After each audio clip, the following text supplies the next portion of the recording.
We were just talking about Seattle. This will be your second time in the city. Second time in Seattle. I visited once just for fun, and it smelled like pine trees. And I've always wanted to go back, walk around. It's just a beautiful city. Yeah. Yeah, yeah. And the convention center is going to be cool because there's a lot of fun stuff just in that like walking area. Seattle's neat because it's super walkable. You spend a lot of time in New York, but I like Seattle because it feels big, but it's kind of small. Like you can walk from Yeah. one end to the other. When you were here, did you get to check out anything that is memorable enough that you're like, dang, I got to see You that know, again? I what I wanted most was to get a nice, this is one of my favorite things to do, is just walk to where you can see a really beautiful view of the city. So there was something like Queen and Elizabeth, there was a queen Yeah. in the name. There was a vista point where I could go and get a really beautiful view of the city. It was just, oh man, having the mountains in the background. I grew up in a state without mountains, so no offense to any mountains in Ohio, but there are mountains in Seattle that are just right behind the skyline, which is just so pretty. So yeah. I know it's funny because you grow up out there and there's the Poconos in Pennsylvania, and like then you come Right, out in here, Pennsylvania, right, yeah. and the West Coast kind of like has that as like a badge of honor. They're like, "Oh, you thought those were mountains? You've seen Right. the Cascades?" And you're like, "Okay, calm down." Yeah, I know, no, because there are legitimate mountains in the eastern part of the United States that I've seen, but not where I grew up in Ohio. It was pretty mountainous, I would say. So going out to Seattle, seeing pine trees and mountains, oh man. So I'm excited to see that. I wish I could see some orcas, but I don't think I'll be able to do that. So Dude, I've been trying to do that for years, and I've every gotten the time, impression it's not that easy. Yeah, yeah. no. But what's crazy is like you'll go to the beach or you'll go to the waterfront, and then you'll see a post on Reddit. It's like orcas 2 hours ago, and you're like, "All right, Ah, no, just like missed. they're Ah, right there, just not yeah. when I'm there." They're around. Yeah, they Yeah. probably don't want to see us as much as we want to see them. That's my theory on that. Yeah. I don't know. I don't know if I believe that. I think they got a lot going on. Um, so I want to talk to you about obviously Strange Planet. Yeah. What blows me away is you started in 2019, which isn't that long ago, No, that's true. and it blew up. Now I know that you'd been doing like a lot of successful stuff beforehand. I was watching your what's the what's the one about New York City where it's like the Oh big tip yeah. is act like a car. Yeah, yeah. New York City basic tips and etiquette. Yeah. Yeah, Yeah. yeah. I think that's super, super like fun. Um, but yeah, you have this awesome way of kind of like looking, and I think that's like when you're drawing comics, you look at like situations and like then Yeah. put them into a scenario. But the way you do it is kind of almost like if you're learning from a textbook. Sure. Yeah, trying to take a objective clinical view almost. So defamiliarization is a pretty common tactic in storytelling. And before I did this, there were obviously TV shows where aliens or visitors from another planet were kind of understanding Earth better. But before that, before TV shows even existed, there was a comic called Mr. Skygack Goes to Mars, and it was a little Martian type character taking notes on humans, and this is a kind of an old idea. Like, what would it look like to see us humans from far away? And it's an old idea that my twist on it is, I believe theoretically it's possible. I believe that there are beings in another planet somewhere that are advanced in an emotional way. And that's kind of the idea with Strange Planet, that they ultimately are interacting in ways that seem familiar to us, but they're a little bit more emotionally honest.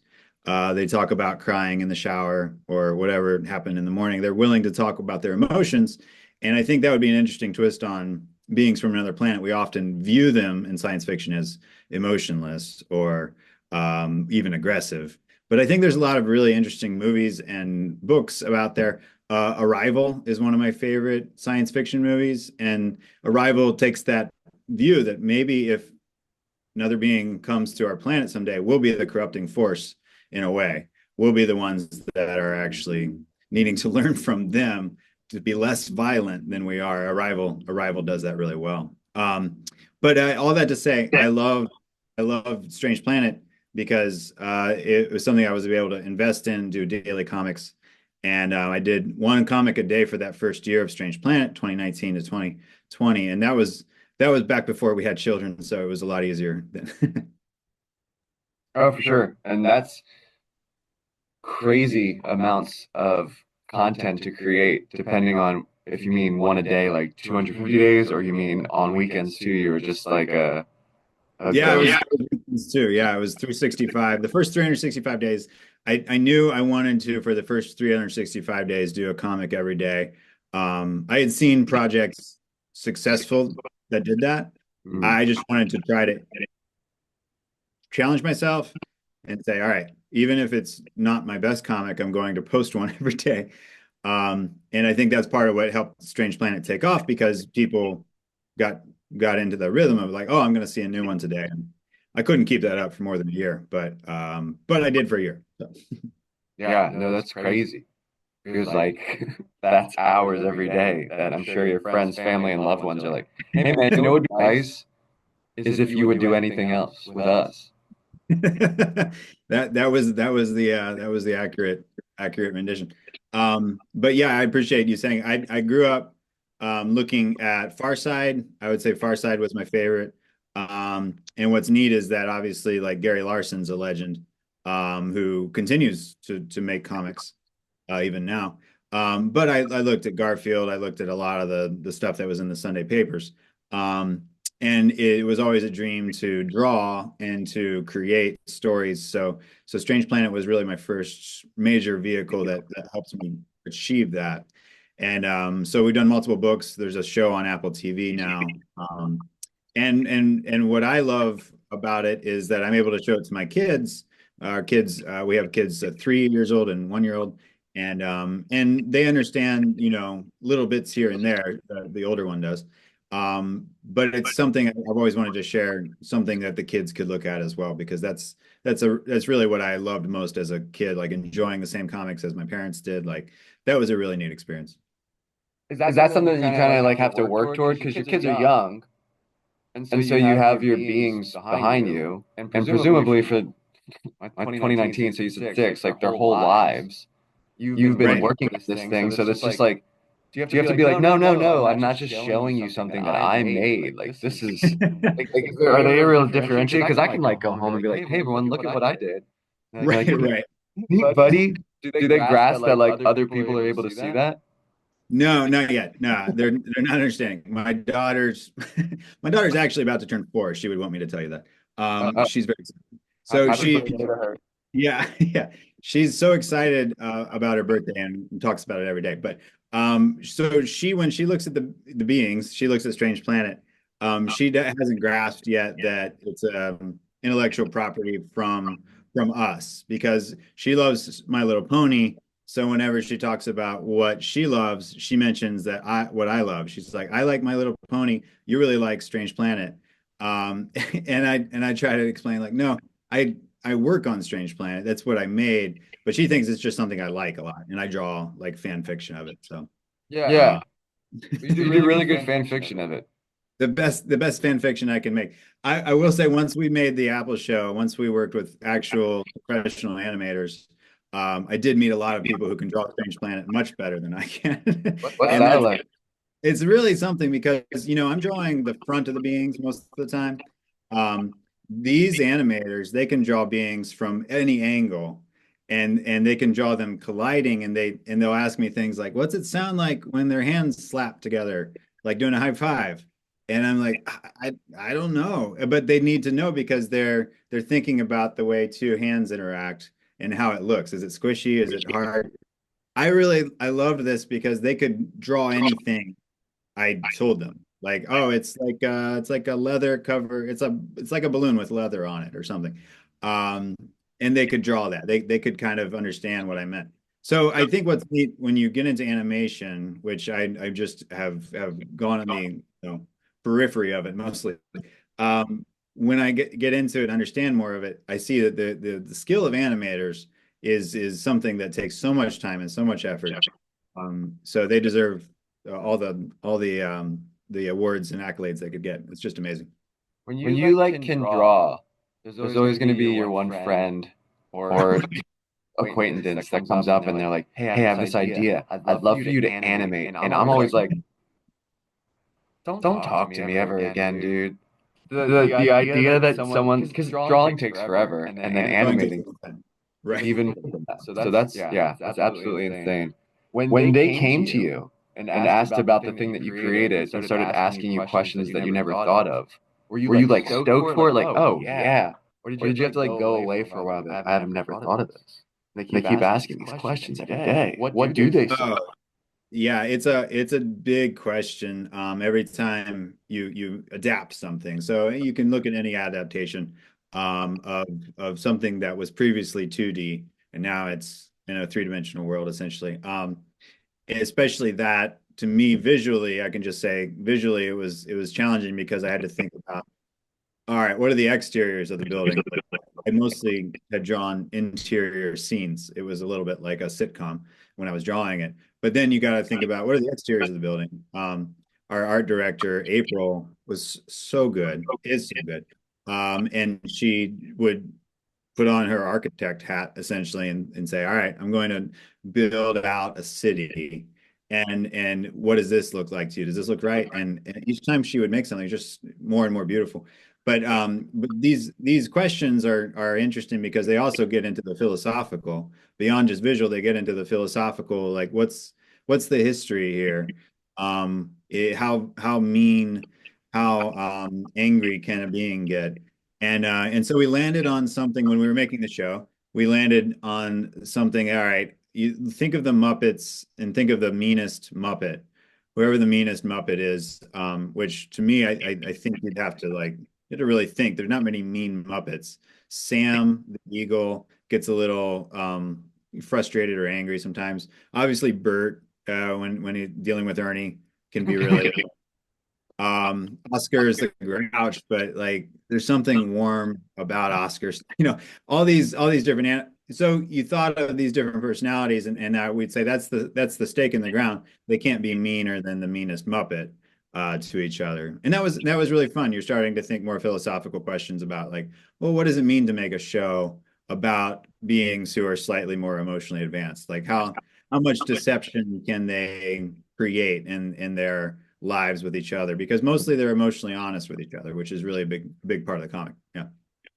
Which again, my answer is Miss Piggy. Um, Well, and that's it. It's like they're each different forms of some flaw. Like she might be a little self-involved. Like that's yeah. but it's so crazy. So, I mean, 2019 when you were doing a strip a day, was it always the same process? Because you do it digitally, right? You do it on an iPad. Yes. Was Yeah, that I how would. it started on Procreate? Just kind of the first one, and then from there. Yeah. I would look. I still draw with pen and paper a lot of times when I'm trying to figure out something, but I would draw on Procreate on iPad. My biggest tip for me that the thing that worked the best was drawing a black and white comic and posting it before I went to the trouble of putting color on it because there were times when I drew a black and white comic and posted it and the idea I was trying to get across just didn't come across. And so I didn't waste time like finishing that comic. Yeah. And it's kind of just another form of release early, release often. That's a common phrase in say programming or software. But for me, it also worked for comics because a lot of times when you're drawing a comic, you're not really sure if the idea that you're trying to get across comes across. Um, or you might end up communicating something you didn't mean to communicate. And so a lot of times that was a helpful step. So that's part of why in those 365 days when I was doing one comic a day, I ended up drawing more than 365 comics because obviously some days, yeah, it was your second or maybe your third effort to really get a comic that made sense. And that's a lot of work, but at least it kept that conversation going where I was like, hey, here's a new one, here's a new one, here's a new one. Always making new ones. So I continue to do that. I continue to really post ideas before I finish them, which I think is one of the upsides of social media that doesn't really matter. Yeah. Fine, just go ahead and post it because Doesn't matter. because it doesn't matter. Doesn't matter. That's a good way, if there's anything anyone could ever take away from this, social media, for the most part. There's a lot, there's a lot that matters. I think what I'm trying to say is that my particular comic, No, my no, I'm particular being comic, honest. Like, you go outside, it's beautiful out, especially here. right? Social No, media is great, but yeah. If you have mountains near you, definitely go take a look at them. Um, I love making new things, and I think that's part of the strength and weakness of my personality, art wise. So I think there is something that I got hooked on with Strange Planet that worked because previously I didn't like drawing the same characters every time. I made myself do it for a whole year, and that's part of what made it successful because I it's fighting against my nature of like, all right, I'm gonna draw something brand new that I've never drawn before, which is way more fun, as a lot of artists would tell you. So yeah. Yeah. Well, with that, so like the idea of like the Procreate strip and like for your like the four panels that you do, there's a process. There's like a process to writing comics. What what is that like to break out of the, that panel to do a whole show? that's it's the most challenging part. One, I would say just broadly speaking, I co-created the show with Dan Harmon, so Dan Harmon knows the world of TV as well as you could possibly know it. So understanding that world, it comes from someone else who I didn't understand the world of making television, and that's really what you need. I would say you need a partner who understands. And number two, you need to be willing to, and this is creative. You're an artist, you understand. You need to be willing to scrap an idea, start over, scrap an idea, start over. That's a lot of what you end up doing. Because what you ultimately want to do is you want to create an arc to an episode that is fun, that stays true to the comic. It has to be fun, but also has a little bit of that conflict that you have the rise and fall in a normal 22 23 minute story. So the conflict is definitely the most challenging part when you're making a Strange Planet animation because there's so little interpersonal conflict in the comic, because there's so little deception a lot of times is the basis for conflict in a sitcom. So a lot of what we ended up doing creating this first season was all right, how do we make conflict without major deception? That's an interesting challenge, and it's been fun to continue to think about, but it's definitely a challenge. Yeah, I like all like the you just brought up Dan Harmon. So like you started drawing these on Procreate, and then the series is on Apple TV, so you're using an iPad. And then wasn't one of your shirts in Community? It was, yeah, because Danny Pudi, who Yeah, it's also in the show. also in our show. Yeah, it was neat to come full circle where I saw that on the actually the very series finale of Community. Danny's wearing a shirt that I designed. Danny, to his credit, has been really supportive of wearing Threadless shirts. Threadless is a company based in Chicago, and wearing a lot of Threadless shirts throughout the series in Community. And he wore mine on the final episode, and that was really neat because then getting to actually work with Danny, creating Strange Planet. Just a really wonderful guy as well as talented. So, and that's neat. I think we use multiple. I should say we have multiple voices from Community that are also in Strange Planet. So that's it's amazing when you work with voice artists too, because again, what they can do with their voice and bring emotion and bring even gravitas to what seems silly, is just a skill that I can't even fathom having. It's so cool. I can't imagine because presumably like when that happened, everyone's like texting you and like your shirt, holy smokes.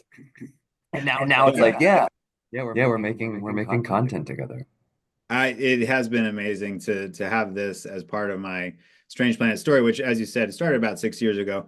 But it has been really fun to not just make art, but also just end up meeting people. I think, people is what I always drew me to New York City when I met my wife Taylor in New York City, We just love the people there. And I think, again, going back to Comic-Con, that's what's so neat about going to Comic-Con now. You get to actually interact with people. The first few years of Strange Planet, I didn't do as many Comic-Cons, partly because it was started in 2019, obviously 2020. A lot of Comic-Cons weren't happening, but also because we ended up having two young children. So we were being also busy, but also a little careful, having kids. And then now doing Comic Cons has been really fun because I'm just now really getting into doing multiple Comic Cons.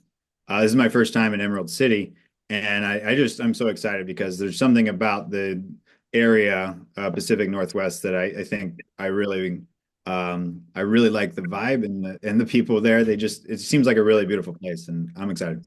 Yeah, for sure. I mean, this is a great spot. It's funny you're talking, I think you're talking about Cary Park, which is in the Queen Anne neighborhood. You go up on Thank a you. little, I couldn't think of it. Yeah. yeah, it's Cary Park. Google it. So when you're here, you can go check it out right after. Oh man, it's so pretty. Yeah, and what I loved about it is that there was like a whole path that I could walk. It wasn't just one little lookout spot. You're walking along this path, being able to see the skyline, and Yeah. just magnificent looking city. Seattle's so pretty. And You can I looked walk at a up lot of cities. and What's just turn that? around. All you have to do is walk up because I think you'll be on Pike and Oh, good. So Pine. it'll be close. And so well, no, but I mean, yeah, probably like a 20-minute walk from the convention center, maybe I 30. can do 20 minutes. Yeah. Walk up the hill. If you walk up any hill and just turn around, you'll Right. be able to see views. So Right. That it's see, a good spot to be. I think people, if they grow up in Seattle, they might take it for granted that you can't do that in a lot of cities. Just walk up a hill and get a view. That's that's magnificent. When you can walk up a hill and get a really beautiful view of the city, I'm so pumped to be there. Yeah. Think that, But but you you can can only only see see the the views views for for like a like few a few months. months. So in Right. So in fact, fact, Right. it's it's not that not way that way because because everybody everybody here just here just walks walks around around waiting, waiting. and then when And then there's when those there's those months of months of views, views, everyone's very everyone's very appreciative. But appreciative. But yeah, yeah, no, you no, don't you don't see see views like views like this in this a in lot a of other lot of other places. places. But yeah, But yeah, the thing the that's thing going to that's be going to be tough, tough, presumably, presumably, is is are you are getting you in getting for in for Thursday, or are Thursday you or are you getting in getting in for for Friday, Friday, Saturday? Saturday? I think we get in either Tuesday or Wednesday. So Okay. yeah. So yeah, we'll have time to set up. We always want to make sure we have plenty of time. I'm having Strange Planet books shipped to Seattle, so I have to make sure those are there. Everything about Comic-Con is amazing because there's, hundreds or thousands of people working on this one event, everything coming together. An incredible amount of work that goes in for all these staff members just to create a Comic Con. So I have a real appreciation for that because it's a lot of work. I will be in Seattle for all of the days of Comic Con. I'll be at A11, I believe that's the name or the number of my table. And I'm really excited because this is the first year where I created a new project last year where I was drawing different states and different shapes of states. So I drew multiple versions of the state of Washington, multiple versions of the state of Oregon, and even Idaho as well. So I'll have a bunch of different stickers celebrating Pacific Northwest there. So I'm really excited. It's just gonna be really fun. Yeah, for Yeah, for sure. No, sure. I No, just I saw just that. saw that. What's it What's it called? called? The The 50 50 shapes. shapes. Yeah, 50 shapes. Yeah. So I drew more than one design for every state basically. And it's been fun just to challenge. That's a challenge because some states like Maryland don't have the easiest shape to make something out of. But it was fun also just to learn what do people care about the most. In Washington, for instance, I was told and told many times by people to make sure I get a little bit of celebrations of both sides, Eastern Washington and Western Washington, because in Eastern Washington, obviously, you don't get as much of the celebration that Seattle area and all of Western Washington. There are no orcas in Eastern Washington, is what I was told. So, That um, that's Probably probably true. true. you can't say for sure if you haven't searched. Like maybe there are orcas in Eastern Washington, but who can No, say? No, it it is. is. It's It's like like two two very very different different parts of the parts of the state for state for sure. sure. But But Yeah. And And that's what I was getting at because it's it's tough. It's got to be tough because you're here, but you're going to be inside all day. But you Right. were talking about how fun that is to get to interact with these people. When was your first con? So you started with Strange Planet in 2019. Obviously, 2020 had some stuff going on. Do you remember your first convention sitting down and being like, "Hi, I draw this stuff." That year I did, yeah, 2019 I did make a stop at a con. It was a brief one. Okay. So and that was fun because people brought, I remember someone brought a bag of popcorn and wanted me to write, what do you call popcorn? And write it on this popcorn and sign it. And it's what's fun at cons, you never know what people are going to bring you to sign. And for Strange Planet, obviously people like it, the language of Strange Planet, like, oh, these are exploded grains. I'll write that and I'll sign on your exploded grain. One time in Lithuania, someone brought a license plate from North Carolina to me. And I was I was like, this is so cool because you just don't know what people are going to bring you at a con. Right. So, yeah. No, I can't imagine. Well, I can because I've done it before. But the interactions are they're kind of like a spectrum of expectations. What could happen as every Yeah, anything can happen. Right. yeah. So you're talking about you're going to be at your booth. What if someone's watching this and they're going to Emerald City? What can they expect? What should they bring you? What questions do you want them to ask? I love it. Great. I love it when people bring Or things for me to sign. I love signing their books or signing their prints or whatever they have. But also I will do for limited periods of time, I'll do some original drawings when people come by. That's another thing that I sell. So that's fun for people at in those hours that I do it. That I'm able to do that too. But I think what's neat, especially I think one of the things I most enjoy is when people tell me about who they've enjoyed Strange Planet with, because a lot of times that's what someone does tell me, like, oh, during 2020 when I couldn't see my brother or couldn't see my dad or whatever, I was sending these comics back and forth, and it meant a lot to me. That's always it's an encouraging thing, and it also gets me going again. Like as an artist, I'm sure you experience this. You need motivation a lot of times to continue yeah. on the day when you don't have it. When someone says your art really helps my relationship with whoever, their family or their friends, I love that. I think that's what artists feel motivated by the most, like to see that was actually a connection that two humans had, laughing about something. Or not laughing. Maybe they didn't think it was funny, but that's part of it. Like it's okay because you're see the content and you're enjoying it together. So yeah. No, it's tough because I mean it's such like an amazing experience to create, to have like a blank page palette or file, and then afterwards see what you've created. There's such a fulfilling feeling that gives. But unless you have tips, it's so isolating to just be sitting somewhere and drawing and It's isolating. Yeah. yeah. And so I can only imagine this one that it does feel like worth it when you're sitting there and someone says this strip that you did was Yeah. so impactful for X, Y, or Z. Right. But No, people ask me why I take so many videos of birds. And I say like, you don't know what it's like to just sit at a desk all day. Like you're looking for any kind of interaction and that you can get in a really short notice. Like you can just go outside and there are birds and take some videos of birds. So that's as an artist, I think that's a very normal thing. So yeah, I would make little interactions between the birds and create little dialogue for them. That's a very normal thing. sure. For anyone to do, and for an artist who's like, I am starved for interaction right now, make some videos of birds. That's what I do. Yeah, some people will listen to podcasts or watch like videos on YouTube. Right. Just have like reminders of what outside is and what it kind of feels like and looks like as you're hunched over and your poor posture and not stretching or brushing your teeth until noon. Right. Yeah, it sounds like we've experienced the same thing. Yeah. Yeah. Did you see that? Did you see that thing where people have something that corrects their posture and something, it's like a little pod they stick to their back? Have you seen the ads for that? Do you have one?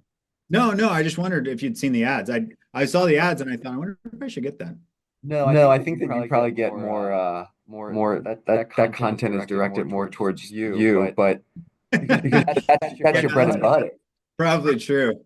Yeah, No, No, I you I know, you try try because you because get you get older older too, too, when you're when you're doing doing this this one. one. oh, I yeah, got the board recently, so at least I'm not like doing this.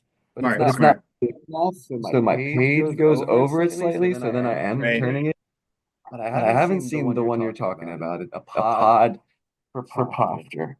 I don't know if it's a real, I don't know if it works or not. So I just saw the ad and it made me curious about it. So I hope if you edit this, don't say that I'm saying it works because I don't know. We're just Put gonna the put the ad ad right right there. It's there. gonna It's be just gonna like be like pod. pod. No, no, I have no idea, people. I don't know if it works or not. No, I Really definitely next week, feel be like it works. It It works. I might. So, are you coming to the con, or am I going to see you at the con? Oh, oh Okay, cool, yeah. great. They let me out. They let They me let me out out for for usually usually one one day. They day. say They you say can you go can go cover this. cover this. You've been You've been Right, good enough right.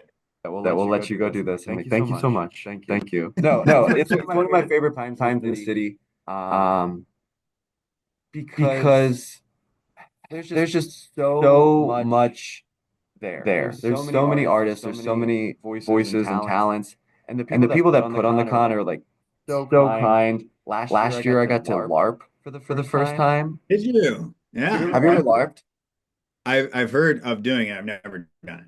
You ever see You ever see role role models models with with Paul Paul Rudd? Rudd? Yes. Well, I haven't seen the whole movie, but I know what you're talking about. Yeah. There's a Big big like LARPing LARPing scene at scene the at the end. end. Yeah, Yeah, I I was was always kind of kind of looking at looking at that as that if as it's if like, it's like, oh, oh, well, that's well, that's probably not probably for not me, for but me, it but it is. is. It's It's so so It fun. fun. was for you. So Yeah. fun. Yeah, so Yeah, I so will I will definitely be definitely at the be at the con. con. That's so exciting. I say that same thing about cons in general when anyone asks me, because I have friends who don't know the con world, and I say, like, I thought cons weren't for me until I went to a con and realized they are for me. Like, they're for there's so many different interests that are represented at a con. And it's fascinating because you get to meet the artists who are doing it. You walk up to tables of artists that like, oh, you make this, you've drawn this. Like, this is just incredible. It's fantastic. It's wonderful. No, I think A that's a super super interesting thing interesting that you thing that bring you up bring up because because I I think think a a lot lot of of people, people, our who viewers who might see might see this, this, aren't aren't Yeah. necessarily necessarily as as con, con, comic comic conventions conventions are Right, are inclined to right. inclined think to it's think not it's for not for them. But them. But there is so so much. much. And this And year's this year's con con has a has a lot of lot of people people from from shows shows and and other other Yeah. media, but it also has artists, getting and you're the getting the opportunity opportunity to to meet meet these these folks. folks. When You you were were thinking, thinking, oh, oh, cons aren't cons for aren't for me. me, What what was was that that like? like? What were Who you? were Who they were they for in your for in your heart? heart? I think no, I think that you heard the word Comic Con, and I thought immediately of the ubermost comic fan in your life, like someone who likes comic books knows all the different storylines of all these different characters, and I think, oh, comics sounded so complicated to me then, but then I was drawing more and more comics and realizing like there's entry levels, there's so many different access points to comics. And then beyond that, obviously just entertainment, which Comic Cons have become basically all encompassing entertainment. Like, here are some shows that here are movies that these are actors. So at different cons, I've been able to meet different people because we've been at the same con, able to meet people that are fascinating, and they're doing things all over the world. Like I mentioned, going to Lithuania, like Lithuania, they're the Comic Con, Baltics Comic Con, they call it. Um, what's neat there is that you got people coming in from all these different countries, and a lot of these cons in Europe, I think, are like that because obviously there's all these different countries attracting into one con. And it was a really fun thing. Like, I would get to ask, "Oh, where are you from?" And they're coming in from Latvia, or they're coming in from Poland, or wherever. It was really, really fun. So I just always I recommend people who, no matter where they are, check out whatever con is near you. If you're near Emerald City, you should go to Emerald City because these are huge cons. Emerald City is just I've heard about it for years, so I'm so excited to finally get to go. No, it'll be No, it'll be fun. And fun. And I think it can feel like a high barrier to entry, especially when you're walking down the street and you see people dressed up as superheroes or Right. all the cosplay, and you can think to yourself, oh, well, that's obviously not for me. I'm wearing Right. this. I don't know. But yeah, it's for everyone. And it's neat because when you do go in there, you can see the different generations. You see the kids who are Yes. excited and their parents are growing to get it more, or vice versa, the parents who are excited about it and the kids who are learning about it. So no, I think that when you first think of Comic Con, especially with all of the stereotypes for comic book fans, at least Right. in the last like the 90s and early 2000s before Yes. Marvel, Right. and that's not for me. I want to ask you, for me, tell me your process. So we know, like we Sure. talked about a bunch of times, starts on Procreate. So from start to finish, you have the idea. How do you go from that blank slate to a new post?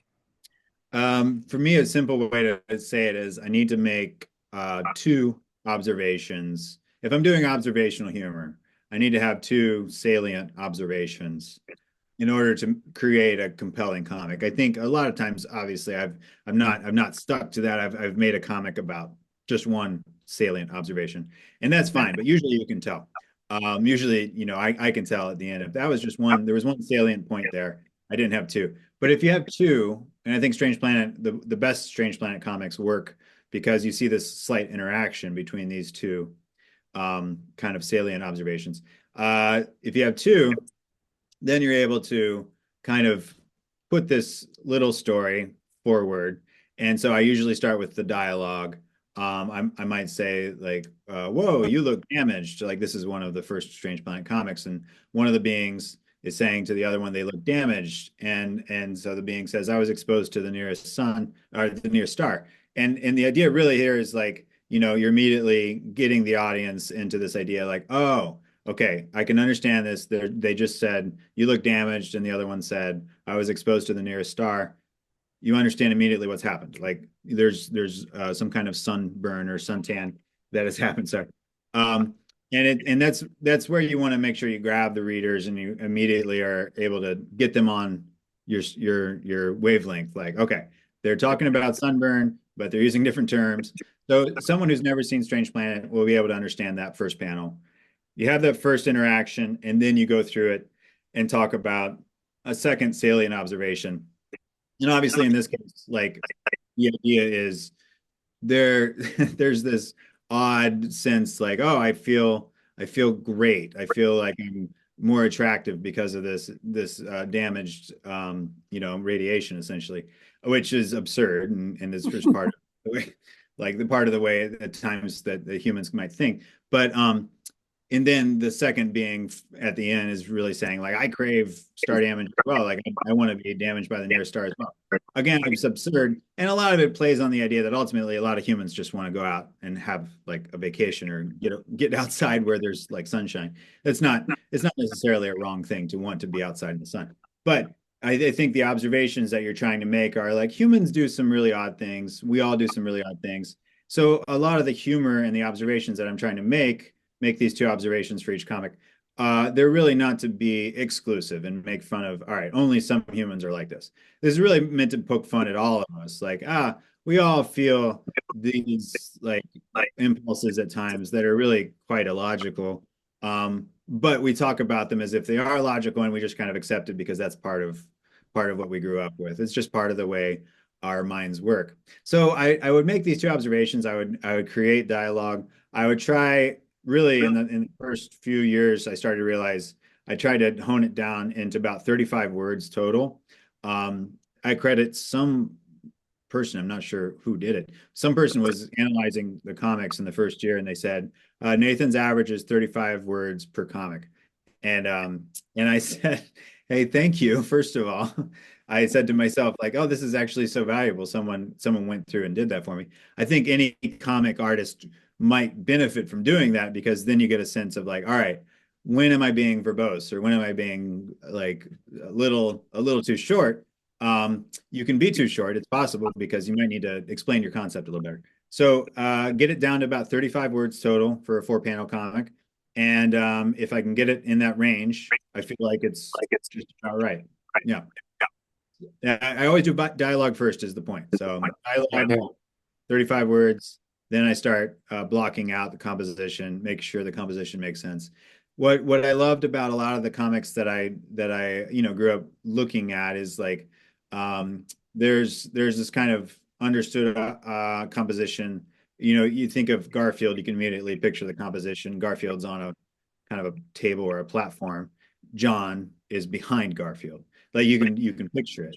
And I think that composition of Strange Planet, I think I started to get into this rhythm of like, all right, one of the beings often has just their face in the frame. That's what the composition is going to look like here. And that often is how it starts. Like one being is asking, like, what's going on in here? And that's a really simple way to get right into the story. Like, oh, well, I'm vacuuming the rug. Like maybe, this being has never seen a vacuum or didn't know that we got a new vacuum. All these things are like very simple, putting forward a story, or you can get right into it. So that's part of how I did it. Like I said, I went into dialogue first, and then I drew a black and white version, posting the black and white version before I post the color version because I wanted to make sure that it made sense to the audience. Um, I can see why a lot of comic artists would say you shouldn't do that, but for me it worked really well. So that's why I always say that's my process, and it worked well for Strange Planet. And then for the most part with the art, is it all on Procreate from, I mean, at this point, are you still doing pencils? Do you have to do that, or is it so second nature that it's kind of just Yeah, it's not just that you practice on Procreate or Photoshop or whatever it is you end up using. But these tools end up becoming more and more powerful. And I use probably like 5 or 10% of what Procreate can do. If you look through all the brushes, if you look through all the effects, there are just incredible number of things you can do on Procreate, which I always tell people like, hey, if you haven't ever drawn before and you have an iPad or you have some tablet that has Procreate capabilities, like uh, Procreate's an affordable program and it's actually just incredible. So many professionals use Procreate. Get started, just try it out, see if you like it because I love experimenting with the colors on Procreate, experimenting with different effects. Even now, I continue. I was drawing a Strange Planet last night, and I was like, what does it look like to have flour on an apron? Like when you get a little bit of flour on your apron when you're baking. So I was just playing with all these different brushes that could recreate that, a little bit of puff of flour that you have on the apron. That's the kind of thing you can just have fun doing forever because there's so many different brushes. And I really recommend that for anyone, even if they feel like they don't know how to draw. Do you use Procreate as well? I do. And the reason I bring it up is so often people will ask, how do you create this? And then you will tell them things like, oh, I draw the whole thing on a tablet, or I do the whole thing on an iPad. And I think that there's a if you don't draw, or you're not staying up, you might not realize that an entire comic can just be done on your iPad. Right. Yeah, yeah. I've been doing traditional more recently because one thing that with digital, it's there, and that's only there. But like when you do the traditional, it's a little bit more cathartic for me. It is. Yeah. Filling in Oh, yeah. filling in colors or filling in blacks versus the drag and drop and the perfection and getting the lines. So I've been trying to transition into traditional. No, and some of my favorite digital comics that I made were ones that I can see looking at them. I remember this. I made this 10 years ago. I started it out on real paper, and it did create an effect or a look that really made some unique art. I think that's part of where when I have time and I really want to make something unique, it is a good idea to start on paper so that I'm really doing exactly what you're saying, which is like, all right, how would I make this in real life without being able to pinch zoom and do how would I make this? How would it look on the wall? Those are all really fun ideas that I think artists really get into because like it changes the way you think. Yeah. I the last thing I want to ask is, kind of give you the spotlight. If there's anything that we didn't get a chance to say, whether it's about next week, next weekend, the stuff you've been working on, kind of give you the floor. No, thank you. Because I have children now, I'm making more children content. So I have a kid's book that comes out in September that it's called Tuck Me In. It's about a moon, oh, the moon, and the moon is trying to figure out how to tuck in all the beaches and make sure they all get turns. We have two children, and one thing we realized, Taylor and I, we realized that it's quite hard when they're not taking turns. Like they don't come out immediately wanting to take turns. Kids don't. So this is really about both a little bit of science and about how the moon affects the tides, but also about taking turns, which is a really relevant thing for parents out there. I'm sure that all parents would agree. But also, I want to say that I'm excited to see people at Seattle. They don't have to buy anything. They should just come by and say hi at the booth. Just say hello. And there will be opportunity to buy things, obviously, but if they just have something they want me to sign, just bring by the books or whatever they have to sign because I can do that for sure. That's nice of you, man. That's really nice. And then when you do art, if someone gets there early enough and they haven't filled up your slate, do you do these drawings in the Strange Planet style, or are you doing stuff so someone asks to get a original piece done? Yeah, no, I put up the little sign and say I'll do some originals. I say I'll draw you as a being, and so there's some different poses like oh you can draw you with a cat or I can draw you with a dog, that kind of thing. And it's really fun because a lot of times I get to know the names of their dogs or cats or whatever. And my favorite are food-based dog names or food-based cat names. Those are always funny to me, like Soup or Cheddar. I think it's fun. I think this is part of what brings me the most joy about Comic-Con is I get to create some new stuff. I actually get to interact with the people who have read Strange Planet in the past. And ultimately it's just like you're saying, when you're an artist, so often working alone, Comic-Con is that chance to come out of your little art cave and see the world and see some sunshine, maybe. Yeah. Wow, Seattle, that's always a question. Is you're going to see the sun? Maybe I see sunshine. Yeah. Well, I appreciate you taking some time. I'm excited to see you next week. Excited to see you as well. And I'll see you soon.